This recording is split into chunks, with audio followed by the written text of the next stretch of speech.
இப்போ gen Z kids சார்பா கருத்து உரையாடல் வச்சிருக்கிறாங்க திமுக சார்பா. இந்த கருத்து உரையாடல் எதற்காண்டி வச்சிருக்கிறாங்க? மிகப்பெரிய ஒரு தோல்வி அடைஞ்ச மாரி மக்கள் வந்து அது பார்க்குறாங்க. ஸ்டாலின் அவர்களே தோத்துருக்கிறாங்க. கழகத்தினுடைய தலைவர் அவரே தோத்துருக்கிறாங்க. இது மக்கள் எல்லாம் பரவலா பேசிட்டு இருக்கும்போது, மக்களுடைய என்ன எதிர்பார்க்குறாங்க இந்த கருத்துரையாடல்ல? இந்த கருத்துரையாடல் மெயினா ஜென்சி தலைமுறைகளுக்கு. இது வரைக்கும் உடன்பிறப்புகளா நாங்க ஒரு மெம்பரா கூட இல்லாம இருந்திருப்பாங்க திமுகல. இன்னைக்கு அவங்களுக்கு சப்போர்ட்டிவா களமாடுங்க, நாங்க இருக்கோம் அப்படின்னு ஊக்குவிக்கக்கூடிய ஒரு பெரிய ஈவெண்ட் தான் இது. இது ஒரு சாதாரண டீ டேபிள் ஈவெண்டா இருந்து இன்னைக்கு இவ்வளவு பெரிய ஈவெண்டா சக்சஸ்ஃபுல்லா அந்த மேடையில நிக்கக்கூடிய ஆட்கள் வந்து ரொம்ப சக்சஸ்ஃபுல்லா நடத்திருக்காங்க. இது அது மட்டும் இல்லாம அவங்களுக்கு பின்னாடி சப்போர்ட் இருந்த எல்லாருக்கும் இந்த வெற்றி வந்து சமர்ப்பணம். சரிங்க. அப்ப இது மூலியமா நிறைய மாற்றங்கள் கண்டிப்பா வரும் ஃபியூச்சர்ல. கண்டிப்பா வருங்க. இப்ப ஒருத்தவங்க ஒரு இன்ட்ரோவர்ட், அவங்க ஒரு நார்மலா ட்வீட் தான் போட்டுருவாங்க. அடுத்த வாட்டி இப்ப இந்த மீட்டிங்ல அவங்க அடுத்த வீடியோ போட ஆரம்பிப்பாங்க. அப்ப இதுல ஐடி யங்ஸ்டர்ஸ் வந்து இதுலயும் திமுகல அதிகமா இருக்காங்கன்றீங்களா? நிறைய கட்சிகள் இப்ப தாவேகா புதுசா வரும், அதுலதான் இளைஞர்கள் அதிகமா இருக்காங்கன்றாங்க. திமுகல அப்போ இல்லையா அப்படின்ற மாதிரி ஒரு கேள்வி. ஐயா, நாங்க 6 fake profile 8 fake profile mafia கேங்லாம் வைக்கிறது இல்லைங்கய்யா. நாங்க ஒரு ப்ரொஃபைல் வச்சுட்டு ஒரு ப்ரொஃபைல்ல களமாடுறோங்கய்யா. அப்போ இளைஞர்கள் இதுலயும் அதிகமா இருக்கிறாங்க அப்படின்னு சொல்லுவாங்க. இளைஞர்கள் எல்லாரும் அதிகமா இருக்காங்க ஒரிஜினல் ப்ரொஃபைலோட எங்க திமுகல இருக்கக்கூடிய நிர்வாகிகள் இருக்கும் பாத்தீங்கன்னா எல்லாரும் வயது முதிர்ந்தவர்களா இருக்கிறாங்க. இப்ப தாவேகால இருக்கக்கூடிய எல்லாமே பாத்தீங்கன்னா யங்ஸ்டர்ஸா இருக்கிறாங்க. வருங்காலத்து எதிர்காலத்தை வந்து நிறைய முன்னெடுத்து கொண்டு போவாங்க அப்படின்ற மாதிரி கருத்துக்கள்லாம் வெளியே வருது. ஐயா, நீங்க நம்ம எம்எல்ஏக்களுடைய தினசரி ரீல்ஸ் எல்லாம் பாப்பீங்கன்னு நினைக்கிறேன். நீங்க அந்த கேள்வி கொஞ்சம் மாத்தி கேட்கலாம். சோ எங்க இளைஞர்கள் வராங்கன்றது விஷயம் இல்ல, இளைஞர்கள் எந்த அளவு சிறப்பா பண்றாங்கன்றதா விஷயம். எந்த அளவு தேவைக்கு ஏத்த மாதிரி மக்களோட தேவைகளை புரிஞ்சுக்கிறாங்கன்றதா விஷயம். இளைஞர்ன்றனால எல்லா இளைஞர்களும் கொடுக்கலாம் அப்படின்னு இல்ல, அவங்க என்ன பண்ண போறாங்க, மக்களுக்கு என்ன பண்ணிட்டு இருக்கிறாங்க, அதுதானங்க முக்கியம். 20 நாள் ஆட்சி எப்படி நடந்துட்டு இருக்கு மாதிரி உங்களுடைய கருத்து? இது வந்து தமிழ்நாடா இல்ல உத்தரப்பிரதேசானே யோசிக்கக்கூடிய நிலைமையில இருக்கு. ஏன்னா பக்ரீதுக்கு வந்து மாடு வெட்டக்கூடாதுன்னு சொல்லி இருக்கிறாங்க. எனக்கு என்ன புரியலன்னா, சிறுபான்மையினர் மக்களுக்காக நீங்க என்ன பண்றீங்க? அரசாங்கம் என்ன பண்ணுது? இன்னைக்கு ஒரு வார்த்தை கொடுத்திருக்கலாமே. அதாவது ரம்சானுக்கு மதிப்புக்குரிய சிஎம் அண்ணா விஜய் அண்ணா ரம்சான் கொண்டாடினாரு, பக்ரீத் கொண்டாட அண்ணன் மறந்துட்டாரு. அப்போ வந்து 20 நாள் ஆட்சி வந்து மக்களுக்கு ஒரு ஏமாற்றம் தான் அடைக்குது. இனிமேலும் ஏமாற்றம் தான் வரும் அப்படின்னு. நாங்க எப்பவுமே நீங்க நல்லது பண்ணா நல்லது பண்ணீங்க ஆதரிக்க நாங்க ரெடியா இருக்கோம். நல்லது பண்ணுங்க, நல்லது எதிர்பார்க்கிறோம். நாங்க வந்து நீங்க சொல்றது மட்டும் குறையே வச்சுக்கிட்டு இருக்கோம்னு கிடையாது. நீங்க நல்லது பண்ணீங்கன்னா நிஜமாவே நீங்க நல்லது பண்ணிருக்கீங்க, ஆதரிக்க we are ready. நாங்க வந்து நீங்க ரீல்ஸ் போடுற டைம் விட்டுப்புட்டு இப்ப வந்து நீங்க இன்வெஸ்ட்மெண்ட்ஸா இருக்கட்டும் இல்ல உங்களோட டெவலப்மெண்ட் ஸ்ட்ராட்டஜிஸா இருக்கட்டும் அது மேல கான்சென்ட்ரேட் பண்ணலாமே. ஏன்னா ரீல்ஸ் போடுற டைம்ல ராயல் என்ஃபீல்டு போயிடுச்சா, ஏர்கிராஃப்ட் போயிடுச்சா, பிரதமரை கூட சந்திச்சு வந்தாரு. அந்த லெகசி ஒருத்தர் கேக்குறாரு, நான் பார்த்த ஒரு பத்திரிகையாளர் லெகசியை பிரேக் பண்ணிராதீங்க சார் அப்படின்னு வந்து கேட்டாங்க. யாருமே எந்த சிஎம் வந்து மீட் பண்ணது பிரஸ் மீட் கொடுக்காம போனது இல்ல, நீங்க கொடுக்காம போயிடாதீங்க அப்படின்ற மாதிரி கேக்குறாரு. அப்பவும் அவர் கண்டுக்காம போறாரு. ஆனா எனக்கு நிஜமா கஷ்டமா இருக்குன்னு. ஏன்னா பத்திரிகையாளர் அந்த ஒரு இன்டர்வியூ எவ்வளவு பெரிய விஷயம்னு எனக்கு தெரியும். போயிருக்காங்க, போய் நின்னு கேட்டிருக்காங்க. ஒண்ணுமே வேணாம், ஏதாச்சும் ஒண்ணு சொல்லிட்டு வந்திருக்கலாம். அவர் ஏன் பயப்படுறாருன்றது நிஜமா எனக்கு தெரியலன்னு. நானும் ட்விட்டர்ல நிறைய போடுற பஞ்ச் டைலாக்ஸ் நிறைய வசனங்களா பேசுறாரு. ஒரு நிமிஷம் கூட நேரடியா கூட பேச மாட்டேங்கிறாரு. எதனா பயப்படுறாருன்ற மாதிரி சொல்லுங்க. ஆனா நிஜமாவே இந்த கேள்வி என்கிட்ட எனக்கே அவங்க கிட்ட கேட்கணும் போல இருக்குதுண்ணே. அண்ணா ஏன் பயப்படுறீங்க, வாங்கண்ணே பேசுங்க, பத்திரிகையாளர் கடிச்சு சாப்பிட மாட்டாங்க, ஒண்ணும் பண்ண மாட்டாங்க. நீங்க என்ன சொல்றீங்களோ அது மக்கள் கிட்ட நம்ம எப்படி தொடர்பு கொள்வோம். அப்ப மக்கள் கிட்ட இப்ப நாங்க ஆட்சியில வந்தாச்சு, நீங்க ஒரு சீஃப் மினிஸ்டர், நீங்க போய் ஒவ்வொரு மீட்டிங் மாநாடு தினமோ இல்ல வாரமோ அட்டன் பண்ண முடியாது. அப்ப யார் மூலியமா மக்களை மீட் பண்ணுவீங்க? பிரஸ் மூலியமா. அந்த பிரஸ்ஸ மதிக்கணும். இன்னைக்கு தூணா இருக்கக்கூடியது ஜெர்னலிசம், பிரஸ். அவங்கள மதிக்கிறது மக்களை மதிக்கிறதுக்கு சமம். இப்போ ஜென்சி கிட்ஸ் திமுக சார்பா ஐடி விங்ல நடத்திருக்காங்க. எதற்காண்டி இதை நடத்தி இருக்கிறாங்க? திமுக எதற்காண்டி தோத்துச்சுன்னு தெரியுங்களா உங்களுக்கு? ஃபர்ஸ்ட் ஒரு அரசியல் கட்சி தோத்துருக்கு அப்படின்னும் பொழுது அவங்க எதுக்காக தோத்தோம் அப்படின்ற ஒரு ரீசன் அவங்க மக்கள்கிட்ட கேட்குறாங்க. அதுவே ஒரு பெரிய நல்ல விஷயமா நான் பாக்குறேன். அதுக்கப்புறமா ஃபுல் அண்ட் ஃபுல் யங்ஸ்டர்ஸ்னால உருவாக்கப்பட்டு சோஷியல் மீடியா மூலயமா மட்டுமே வந்து மக்களை எல்லாமே யங்ஸ்டர்ஸை திரட்டி இப்படி ஒரு மீட்டப் வந்து ஒரு கிரேட் ஸ்டெப்னு நான் யோசிக்கிறேன். மாற்றம் வேணும் அப்படின்னு யோசிச்சவங்களுக்கு ஆல்ரெடி என்ன இருந்ததுன்னே தெரியாம எக்ஸிஸ்டிங்ல இருந்த சட்டங்கள் எல்லாத்தையும் திரும்பி புதுசா அப்படியே வெள்ளை பெயிண்ட் அடிச்சு காட்டுற மாதிரி அது புது சட்டம்னு அதுதான் மாற்றம்னு ஏமாந்துகிட்டு இருக்காங்களோ இன்னமும் அப்படின்றதுதான். நான் எந்த பொலிட்டிக்கல் பார்ட்டியும் சேர்ந்த ஒரு பர்சன் கிடையாது. பட் நான் ஏன் இங்க வந்தேன் அப்படின்னா, இப்போ டிஎம்கே நமக்கு திராவிடம் என்ன அப்படின்னு இருக்கு. திராவிடம் அந்த கொள்கையில எந்த வித மாற்று கருத்துமே இல்லை. திராவிடம் ஆகட்டும், கம்யூனிசம் ஆகட்டும், அந்த கொள்கைகளையும் அந்த கொள்கைகளை இது பண்ண தலைவர்கள் சொன்ன வார்த்தைகளையும் நம்ம எடுத்துக்கிறோமே தவிர, இந்த மாதிரி விஜய் டிவிகே மாதிரி நம்ம வந்து தனிநபரை வச்சு அவன் எனக்கு விஜயை பிடிக்கும் அதனால நான் விஜய்க்கு ஓட்டு போட்டேன்னு நான் இல்ல.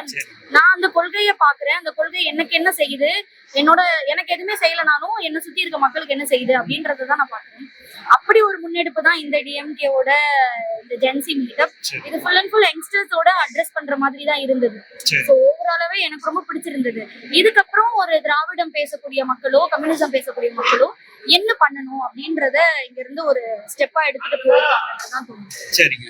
இந்த 20 நாள் ஆச்சு சிஎம் விஜய் அவர்கள் வந்து பதவியேற்று. அது 20 நாட்கள் ஏதாவது ஒரு மாற்றங்கள் ஏதாவது அவர் எடுப்பாருன்னு எதிர்பார்த்தீங்களா நீங்க? அவர் ஃபர்ஸ்ட் 9 to 5ல ஒர்க் பண்றேன் அப்படின்ற ஒரு மைண்ட் செட்ல இருந்து வெளியே வரணும். மக்களோட பிரச்சனையை பேசணும். ஒரு பிரஸ் மீட் கூட கொடுக்க முடியாத ஒரு தலைவர் அப்படின்னா எனக்கு என்னன்னு தெரியல. ஒரு சட்டமன்றத்துல ஒரு கேள்வி எழுப்பப்படுதுன்னா அந்த கேள்வியை அங்கேயே அட்ரஸ் பண்ணணும், அங்கேயே பேசி முடிக்கணும். அது முடிக்காம பின்னாடி வந்து அறிக்கை போடுறது அது வந்து எந்த தலைவருக்கான அழகோ அப்படின்னு எனக்கு தெரியல. டெல்லிக்கு போனப்பயும் அதுதான் ஆச்சு. ஒரு பிரஸ் அட்ரஸ் பண்ண தெரியல அப்படின்னா அது எந்த விதமான ஒரு ஓபனா கேக்குறாங்க. அப்பவும் பிரஸ் மீட் அவருக்கு தெரியல அப்படின்னு தோணுது. இவ்வளவு யங்ஸ்டர்ஸ் ஒரு திராவிடம்ன்ற கொள்கைக்காக தான் இருக்காங்க. யாரும் டிஎம்கேக்காக வந்த மாதிரி எனக்கு தெரியல. பட் திராவிடம்ன்ற கொள்கைக்காக வராங்கன்னா கொள்கை என்னைக்குமே சாகாது. அதாவது பாத்தீங்கன்னா இப்ப நீங்க வந்து என்கிட்ட பிரஸ் நீங்க என்கிட்ட கேக்குறீங்க, நான் வந்து பெருமைப்படுறேன். எதுக்குன்னா திராவிட முன்னேற்ற உறுப்பினர் பெருமைப்படுறேன். நான் நோ கமெண்ட்ஸ் கேட்க மாட்டேன். What is your demand? இப்ப நான் சொல்றேன், மேபி காட்சி மாறி இருக்கு. 2026 திமுக வென்று வச்சுக்கோங்களேன். என்ன தெரியுமா சொல்லியிருப்பாங்க? பெட்டி மாறிச்சு, இவிஎம் மிஷின்ல இது ஆம்புலன்ஸ் போச்சு, அங்க போச்சுங்கிறது போராட்டம் பண்ண எவன் பார்த்தா தாவேக்காரனா தான் இருப்பான். ஒரு இண்டிவிஜுவல் கேண்டிடேட் என்னையா இல்ல இது அராஜகம் அப்படிலாம் சொல்லியிருப்பான். ஆனா இப்ப என்னாச்சு? திராவிட முன்னேற்ற தோத்துருக்கோம். ஆமா நாங்க தோத்துட்டோம். நாங்க குறை சொல்றேன், நாங்க தோத்துருக்கோம். இப்ப நாங்க ஏதாவது விமர்சனம் பண்றோமா? பெட்டி மனுஷன் நாங்க சொல்றோமா? சொல்ல மாட்டோம். இப்ப நான் ஒரு விமர்சனம் சொல்றேன், பதில் சொல்லுங்க பார்க்கலாம். சொல்ல மாட்டாங்க. ஏன்னா அவங்களுக்கு தெரியாது. No comments, no comments sir, no comments. என்ன சார் இப்படி இருந்தா என்ன? What bro, very wrong bro, very very wrong bro. இங்க நான் வந்து பார்த்ததுல நான் என்ன புரிஞ்சுக்கிட்டேன் அப்படின்னா, யங்ஸ்டர்ஸை அரசியல் படுத்தணும் அப்படின்ற ஒரு விஷயத்த வந்துட்டு தோழர்கள் வந்து ஸ்ட்ராங்கா இருக்காங்க அப்படின்றத வந்து புரிஞ்சுக்க முடிஞ்சது. இந்த மீட்டிங் ஒரு மாற்றத்தை கொண்டு வருமா அப்படின்னா, ஆப்வியஸா வந்துட்டு இங்க இருந்து போறவங்க இன்னைக்கு இந்த மீட்டிங் போனேன், இந்த விஷயத்தெல்லாம் சொன்னாங்க, அது எனக்கு வேலிடா தோணுச்சு அப்படின்ற ஒரு நாலேஜோட போவாங்க அப்படின்றத நம்புறேன். பட் இது வந்துட்டு ஒரு தமிழ்நாட்டு அளவுல ஒரு மாற்றத்தை கொண்டு வருமா அப்படின்னும் போது இங்க ஹீரோ கிரேஸ்ன்றது பெருசா இருக்கு. அப்படின்னும் போது அது ஒரு டவுட்டான விஷயமா தான் இருக்கு. இப்போ ஒரு டிவிகே சப்போர்ட்டர் ஒரு ஃப்ரெண்ட் இருக்காங்க, அவங்களோட இன்ஸ்டாகிராம் எடுத்து நான் ஒரு 5 நிமிஷம் என்னால யூஸ் பண்ணனா டிவிக்கே தான் கரெக்ட் போல அப்படின்னு சொல்ற அளவுக்கு அவ்வளோ ஃபேக் நியூஸஸ். இப்போ நான் அதை ஏன் போன் எடுத்து பார்த்தேன்னா அதை ஃபேக்ட் செக் பண்ணி இதுல போடுறாங்க. அப்படி இருக்கும்போது நீங்க ஏன் ஒரு விஷயத்த ஃபேக்கா பண்றீங்க? நீங்க சொன்னீங்கல்ல மாற்று அரசியல்னு, அதுக்கு 1% கூட ஒர்க் பண்ணலையா அப்படின்றத வந்துட்டு அதுல நம்ம பார்க்க முடியும். ஒரு நியூஸ் ஒன்று நான் பார்த்தேன், ஒரு மீம்னே வச்சுக்கலாம். அதை அமலில் இருப்பதை அமல்படுத்துவது, இதைதான் வந்து விஜய் பண்ணிட்டு இருக்காரு அப்படின்ற ஒரு விஷயம். ஆமா அது உண்மைதான், இதுதான் வேலிடா தோணுது. ஏன்னா ஒரு விஷயம் ஆல்ரெடி இருக்கு. இப்போதான் நம்ம அரசியலுக்குள்ள வந்திருக்கோம், இப்பதான் அரசியலை பார்க்க ஆரம்பிச்சிருக்கோம், நியூஸ் எல்லாம் பார்க்க ஆரம்பிச்சிருக்கோம் போது விஜய் அவர்கள் எது பண்ணாலும் கரெக்ட் கரெக்ட் கரெக்ட்னு சொல்ற ஒரு கூட்டம் இருக்கும்போது ஆல்ரெடி இது 10-15 வருஷமா இருக்கியா, நீங்க என்ன விஜய் தான் பண்ணாரு அப்படின்னு சொல்றீங்க?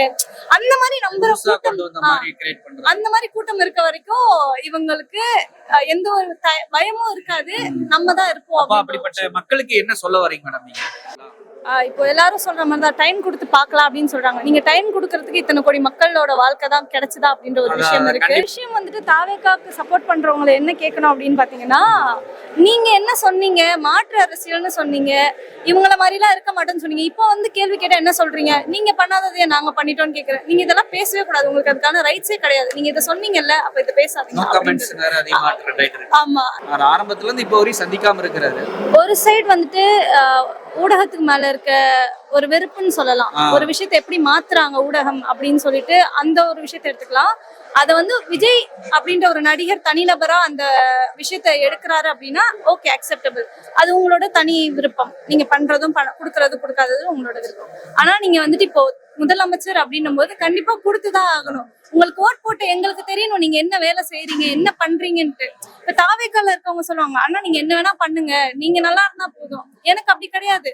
நானும் உங்களை நம்பி ஓட் போட்டிருக்கல அப்படின்னு சொல்லிட்டு பொதுவான மக்கள் வந்து இருப்பாங்க இல்லையா, அவங்களாம் தெரிஞ்சுக்கிட்டோம் நீங்க என்ன பண்றீங்க, ஓட் போட்டதுக்கு வேலைடா ஏதாவது பண்றீங்களா, இல்ல அவங்க ஓட்டை வேஸ்ட் பண்ணிட்டோமா, அதையாவது அவங்க தெரிஞ்சுக்கிட்டோம்.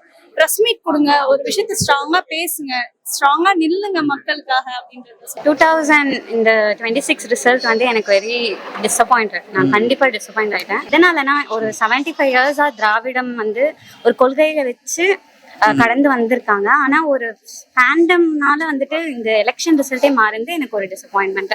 ஆக்சுவலி எந்த ஒரு கொள்கையுமே இல்லை. நானும் தாவேகா நபர்கள் கிட்ட கேட்டிருக்கேன். They are just telling Vijay அண்ணா, அவ்வளவுதான் சொல்றாங்க. இதை பெருசா எதுவும் பேசி நான் இது பண்ணல. மேபி 75 இயர்ஸா திராவிடம்ன்ற ஒரு ஒன்னையே பார்த்த மக்கள் கூட இப்ப வந்து புதுசா ஏதோ ஒரு முகம், அதுவும் ஃபெமிலியரான படம் மூலியமா வரப்பட்ட முகத்தை வந்துட்டு விரும்புறாங்க. அதனாலதான் அவரும் சிஎம் ஆயிட்டாரு. இப்போ எலக்ட்ரிசிட்டி ஓகே, சைன் போட்டது வரைக்கும் ஓகே. ஆனா அவருக்கு அந்த பட்டியலிடும் போது வேற ஒண்ணு சொன்னாங்க, ஆனா சைன் பண்ணது வேற. அது எல்லாருக்கும் தெரியும். ஆக்சுவலி இந்த 20 நாட்கள்ல வந்ததுலயே 30 மர்டரு, 15 கற்பழிப்பு கேஸ், ஆக்சுவலி எல்லாமே நடந்துட்டு தான் இருக்கு. லிஸ்ட் போயிட்டே தான் இருக்கு. ஆனா இன்னும் சிஎம் வாய திறந்து எதை பத்தியும் ஒரு கருத்துக்களை வெளியிடல. இன்னும் பிரஸ் மீட் கொடுக்கல. பிரஸ் மீட் எல்லாருமே கேக்குறாங்க, ஏன் சிஎம்னா பிரஸ் மீட் கொடுத்தே ஆகணுமா? கண்டிப்பா. இவ்வளோ 75 வருஷமா பேசி தான் ஆட்சியை பிடிச்சாங்க. நான் இன்ஸ்டாகிராம் ஆக்சுவலி ரொம்ப அந்த அளவுக்கு யூஸ் பண்ற பர்சன் கிடையாது. பட் ஆனா இப்போ இந்த பாலிடிக்ஸ்ல ஒரு 3 to 4 months பாக்குறேன். It's very very bad. It's really disturbing. ஆனா வந்து வீடியோ போட்டாலே அவங்களுக்கு கீழே ஒரு 1000 கமெண்ட்ஸ் வந்து அவதூறாதான் மட்டும்தான் இருக்கு. இனிமே ஆக்சுவலி ஓட்டு போடுறாங்க, அது வந்து ஆமா ஒரு சின்ன ஓட்டு தானே, ஒரே ஒரு ஓட்டு தானே, இதனால என்ன ஆயிட போகுது, இந்த மாதிரி இல்லாம எல்லாருமே சிந்திச்சு வாக்களிக்கணும். ஏன்னா ஒரு ஓட்டுமே ரொம்ப முக்கியமானது. இப்போ வந்து நீங்க என்ன சொல்றாங்க, திமுக மேல எதிர்ப்பு, அதனால விஜய்க்கு ஓட்டு போட்டாங்கன்னு சொல்லிட்டு, அப்படி கிடையவே கிடையாது. முழுக்க மக்கள் வந்து சினிமா முகத்தால மட்டும்தான் ஓட்டு போட்டிருக்காங்க தவிர, அந்த இதே விஜய் வந்து சினிமா பேக்ரவுண்ட் இல்லாம ஜெயிச்சிருப்பாரா? 4 பேர் ஒரு தொகுதியில் நிக்கிறாங்க. 4 பேர் தொகுதியில் நின்று மக்கள் ரெட்டை லட்சணத்துல வாக்களிச்சுட்டு ஜெயிச்சு 30 நாள்ல வேற கட்சிக்கு போறாங்கன்னா அப்ப ஓட்டு போட மக்கள் முட்டாளா அப்படின்னு கேள்வி வருது. ஓகேங்களா? அப்ப அப்படிக்கும் எப்படி கட்சி நம்புவாங்க? முழுக்க இளைஞர்கள் ஃபுல்லா இன்ட்ரெஸ்ட் ஃபுல்லா வந்து பாத்தீங்கன்னா சினிமா முகத்துல போயிட்டாங்க. அந்த சினிமா முகத்துல போனதுதான் அவனோட முதல் தப்பே. கொள்கை இப்ப டிவி கொள்கை நீங்க சொல்லுங்க, நான் தெரிஞ்சுக்க, எனக்கு தெரியல, நான் உங்களுக்கு தெரிஞ்சுக்கிறேன். நம்மளுக்கே தெரியாதுங்க. அவருக்கு தாவேகா தொண்டர்கிட்ட கேட்டா கூட தெரியாது, அவங்களுக்கே தெரியாது. 24 நாள்ல எத்தனை குற்ற சம்பவங்கள் நிறைய நடந்திருக்கு. இது விஜய் என்ன சொல்ல போறாரு? பதில் சொல்லல இன்ன வரைக்கும். பிரச்சனை பார்க்க மாட்டேன்றாரு. ஆமா, ஏன் பார்க்காம இருக்கிறாரு? பயம். மோடி மாதிரி தான். மோடிஜி இதனால வரையும் பிரஸ் மீட் கொடுத்ததுல அதே மாதிரி பையன் அவரு. விஜய் ஓகே, அந்த அவங்க கீழே மிஷன் எல்லாம் பாக்குறீங்களா நீங்க? ராஜ்மஹால் செல்வராஜா பாக்குறோம் நம்ம. திமுக ஆட்சி அமைக்கலாலும் திமுக தயவுல மேல ஆட்சி அமைக்க முடியாது. கண்டிப்பா. 107 சீட்டு, 108 ஒரு மைனஸ் 107ல பேலன்ஸ் இருக்கு. யார் போனது? சில பேர் திமுக தயவு இல்லாம யாரும் ஆட்சி பண்ண முடியாது ப்ரோ. இளைஞர்களை அரசியலமைக்கப்பட்டு அவங்களுக்கு கரெக்டான தலைவர்களை சொல்லி கொடுக்கறது தான் இந்த மீட்டிங். சரிங்களா? கலைஞரால பயன்பட்ட மக்கள் நிறைய பேர் இருக்காங்க. சரிங்களா? ஜெயலலிதா 1.5 லட்சம் பேரை வந்து ஒரே சைன்ல வந்து வேலையை விட்டு தூக்கும் போது திருப்பி அவங்கள வேலை கொடுத்தவர் கலைஞர். நாங்க பெரியார் பேரம் நானு பெரியார் பேரன் கம்பீரமா சொல்லுவேன். ஜெனரேஷன் முன்னாடி பேரண்ட்ஸ் தப்பு. வீட்டுல அரசியல் பேசாதன்னு சொல்லிட்டு அந்த குழந்தைங்களுக்கு அந்த அரசியலே படுத்தப்படல அவங்க யாரும். சரி, அதோட விளைவு தான் இது. நீங்க வீட்டுல ஃபர்ஸ்ட் நம்ம வீட்டுல அரசியல் சொல்லி கொடுக்கணும். கண்டிப்பா. ஒரு கட்சி சொல்லிட்டு இந்த கட்சி நானா பண்ணிருக்கு, இந்த கட்சி நானா பண்ணிருக்கு அப்படின்னு சொல்லி கொடுக்கணும். நீங்க சென்னையில எடுத்துக்கோங்க. சென்னையில திமுக கட்டத பிரிட்ஜ் நம்ம போகாம இருக்க முடியுமா? கண்டிப்பா இல்லை. எந்த பிரிட்ஜ் எடுத்தாலும் திமுக கட்டின பிரிட்ஜ் தான். அவ்வளவுதான். நாமக்கல் திட்டத்துல என் ஃப்ரெண்டு ஒருத்தன் இன்னத்துக்கு படிச்சு ஒரு குரூப் ஆபீசரா இருக்கான். அவ்வளவு ஸ்கீம்ஸ் இருக்கு. அதாவது எப்படின்னா, பிஜேபியோட சேராதீங்கன்னு எங்க உதயண்ண அப்பயே சொன்னாரு. நீங்க என் கால எடுத்துட்டு போங்க, ஆனா கமலாலயம் மட்டும் போவாதீங்கன்னாரு. அவங்க கமலாலயம் போனாங்க, பிஜேபி எங்களுக்கு முடிச்சு விட்டாங்க. இப்ப பிஜேபி எப்படி பண்ணணும்னா, ஒரு மாநிலத்துக்குள்ள வந்து எந்த கட்சி வீக்கா இருக்கோ பார்த்து அந்த கட்சிக்குள்ள போயிட்டு அந்த கட்சியை அழிச்சிட்டு அந்த இடத்துல உட்காந்துவாங்க. பிஜேபி சிம்பல் ஒன்னே வச்சுக்கிறாங்க ஊட்டியில. அதுவும் வெறும் 900 ஓட்டுல சரிங்களா? அது எப்படி அவனுக்கு ஆச்சரியமா இருக்கும், நம்ம இப்ப ஜெயிச்சோம்னு சொல்லிட்டு. ஏடிஎம்கே நம்பி 41 உங்களுக்கு கட்சி கொடுத்துருக்காங்கன்னா நீங்க 4 பேர் ரிசைன் பண்ணிட்டு போறோம்னா அந்த மக்கள் வந்து ரெட்டையிலக்கா ஓட்டு போட்டுருப்பாங்க. அப்ப அந்த மக்கள் முட்டாளா? ஏடிஎம்கேட அழிவு காரணம் மெயின் பிஜேபி தான் ப்ரோ. எங்க கனிமொழி அக்காவும் உதயண்ணாவும் எங்க தலைவரும் என்ன சொன்னாருன்னா, அவங்க ஆட்சி அமைக்கிட்டோம், 6 மாசத்துக்கு பேசாதீங்க. அதுக்கப்புறம் என்ன நடக்குது? எங்க கூட்டணிக்கு சிபிஎம் சிபிஐ காங்கிரஸ் எங்க சொல்லாம போயிட்டாங்க. அப்படியே போனாலும் காங்கிரஸ்க்கு 113 தான் வந்தது. பேலன்ஸ் கட்சி சிபிஎம் சிபிஐ ஐயுஎம்எல் விசிகா எங்க தலைவர் சொல்லி அமைச்சா நீங்க போய் ஆதரவு கொடுங்க அப்படின்னு சொல்லிட்டு. அதுதான் அரசியல் நாகரிகம். அதான் சொல்றேன். நீங்க முழுக்க மக்கள் வந்து சினிமா முகத்தால மட்டும்தான் ஓட்டு போட்டாங்க தவிர திமுக மேல வெறுப்புல போடவே இல்லை. உண்மையா சொன்னா மாற்று வேணும், சீமான் போட்டு போட்டுருக்கணும். மாற்று வேணும்னா இத்தனை 17 வருஷத்தை கத்தி நிக்கிறான், அட்லீஸ்ட் அவனே ஜெயிச்சு உள்ள அமைச்சிருக்கணும். அப்படின்னா விஜய் தொட்டோம் அப்படின்ற மாதிரி விஜய் சொன்னாரு, நீங்க அதே தோணியில சொல்ற மாதிரி. ஏன்டா திமுக ஓட்டு போட விஜய்க்கு ஓட்டு போட்டோன்றது ஒருத்தரும் ஃபீல் பண்ணுவாங்க. திராவிடம் வந்து தமிழ்நாட்டு என்னைக்குமே அழிக்க முடியாத ஒண்ணு. திராவிடம். ரொம்ப நன்றி. சரிங்களா? திராவிடமே வெல்லும்.